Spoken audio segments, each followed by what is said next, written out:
এই আমলকির আজ এমন একটা রেসিপি বানাবো যেই আমলকি খেয়ে প্রত্যেকের শরীরের উপকার হয়।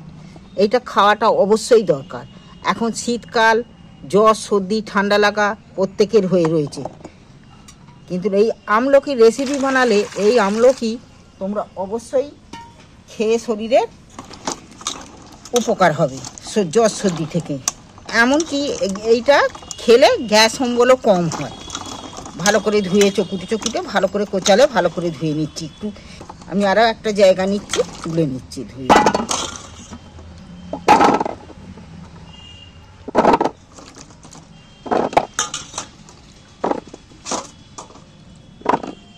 এখানে আমি 1 কিলো আমলকি নিই, আবারও জল দিয়ে ফের ধুবো আর একবার।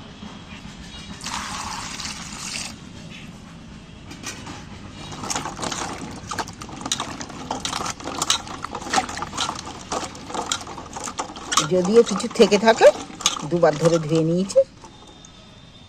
এবার জল ঝরিয়ে তুলে নিচ্ছি।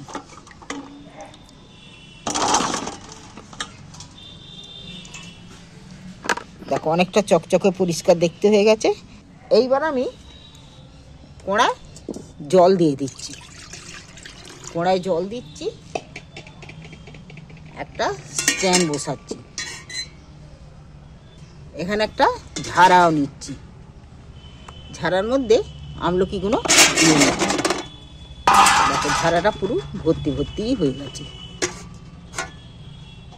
এবার আমি এখানে একটা চাপা দিচ্ছি। উনুনে কড়া বসিয়ে দিয়ে এইবার আমি উনুনটা জ্বেলে দিচ্ছি। মিনিট 5 সেদ্ধ করতে বসিয়েছি। দেখি সেদ্ধ হয়েছে কি। সেদ্ধ হয়ে গেছে। কি করে বুঝবো? দেখো সেদ্ধ যে হয়ে গেছে, এগুলো সব ফেটে ফেটে গেছে গা থেকে, দেখতে পাচ্ছ? খোল থেকে ছেড়ে ছেড়ে যাবে। তাহলে এইবার আমি তুলে নিয়ে এগুলোকে ঠান্ডা করতে দেবো একটা জায়গার মধ্যে। কত কালার চেঞ্জ হয়ে গেছে দেখো।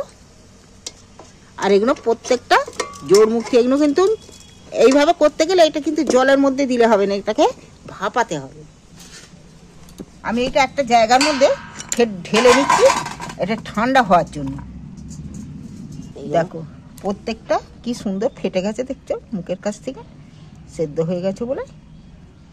একটু না ঠান্ডা হলে হবে না, একদম সুন্দরভাবে সেদ্ধ হয়েছে। আর বীজটাও দেখো ঠিক মতো বীজটাও বেরিয়ে পড়বে।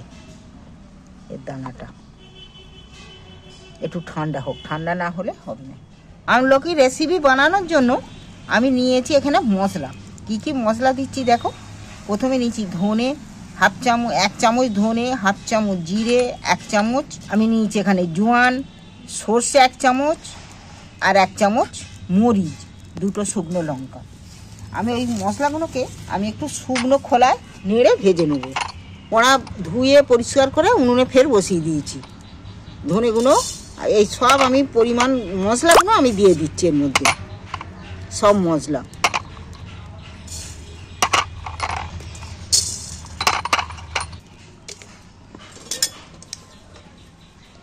এর মশলাগুলো শুকনো খোলা একটু নেড়ে নেড়ে ভেজে নেব। খুব বেশি ভাজলে কালারটা চেঞ্জ হয়ে যাবে। হালকা করে একটু আওয়াজ, কুরকুরে আওয়াজ হলেই অফ করে দিতে হবে।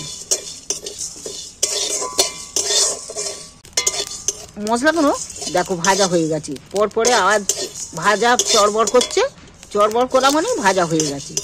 এবার আমি একটু একটা জায়গার মধ্যে ঢেলে নিচ্ছি ঠান্ডা হওয়ার জন্য।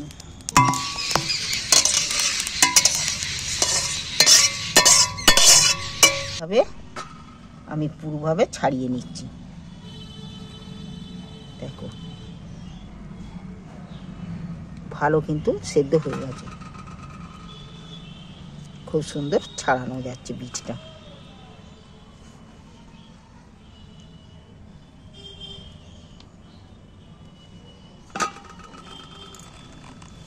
এইভাবে আমি সবগুলোকে ছাড়িয়ে নেব। দেখো লেবুর কষার মতন পিস পিস করে প্রত্যেকটা কিন্তু ছাড়ানো আমার হয়ে গেছে।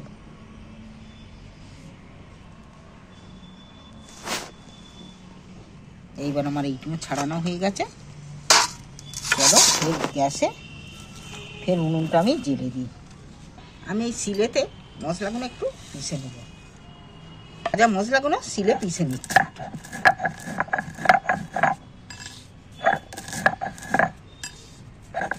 খুব মিহি করতে হবে না, একটু গোটা গোটা রাখলে, কিরকিরে লাগলে মশলাটা যখন আচারটা খাবে, মশলাটা যখন গালে পড়বে তখন কিন্তু ভালো লাগবে।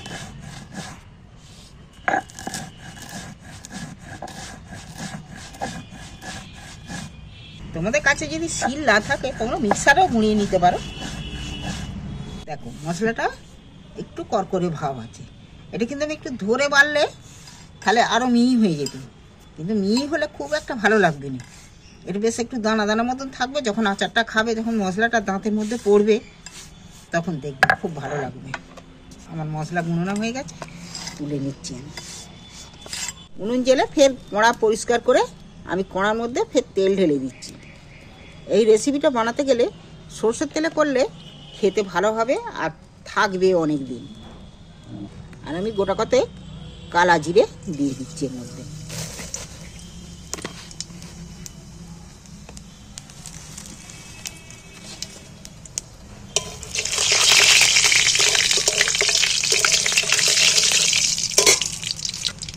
কালা জিরেটাও ভাজা হয়ে গেছে, এইবার আমি তেলের মধ্যে তুলে দিচ্ছি।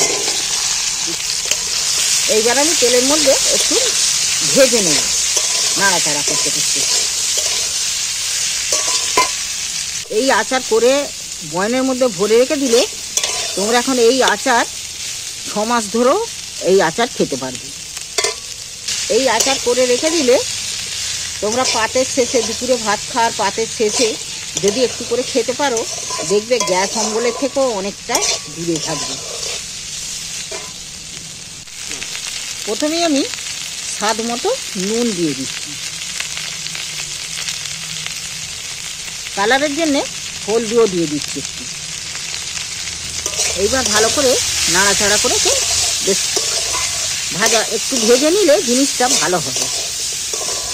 ভেজে নিচ্ছি নাড়াচাড়া করতে।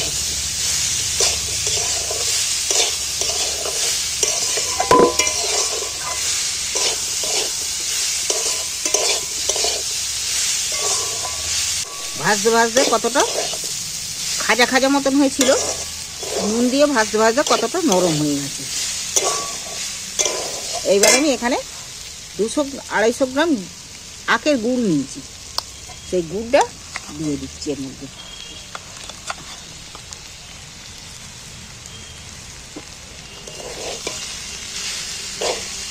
আবারও ভালো করে নাড়াচাড়া করতে হবে।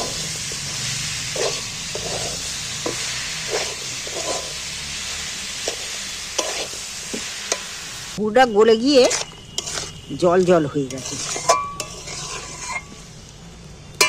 এবার আস্তে করে আঁচে একটু ফুটিয়ে ফুটিয়ে নিতে হবে,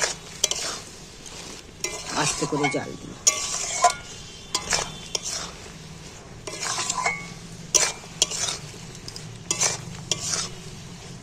আমলকিগুলো দেখি কিরকম সেদ্ধ হয়েছে। সেদ্ধ কিন্তু পুরো একদম আমের মতো সেদ্ধ হয়ে গেছে, দেখছো?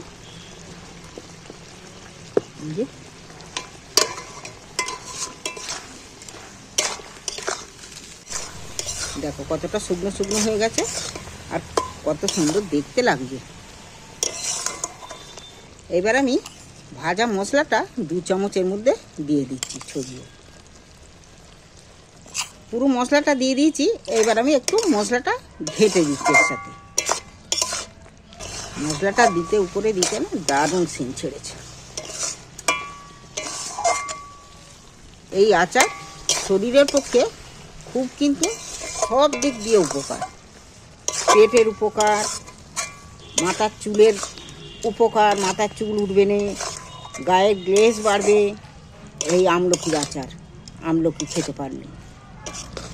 দেখো রসটা টেনে নিয়েছে, একটু ঠান্ডা হলে আমি একবারে বয়নের মধ্যে তুলবো। আমার আচার পুরো রেডি। দেখো আমলকির আচার দেখতে কত দারুণ লেগেছে বলো তো। ঘন ঘন একদম ছিল, অনেকটা ঘন ঘন মতো হয়ে গেছে। একবার এই আচার বানিয়ে বাড়িতে সবাইকে খাও।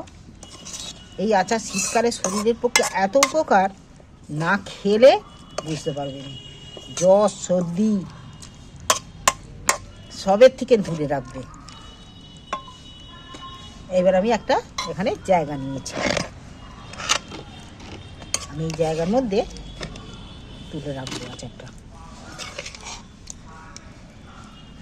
আমার এই আচারটা তো 3-4 মাস হবেই হবে। পাতে দুটো একটা করে টুকরো দিলেই, এরকম দুটো করে টুকরো দিলেই খেয়ে মুখ জেনে যাবে। একে রোদে দেওয়ারও প্রয়োজন নেই যে রোদে দিতে হবে। আমলকির আচার ভালো লাগলে চ্যানেলটা আমার অবশ্যই সাবস্ক্রাইবার করবে।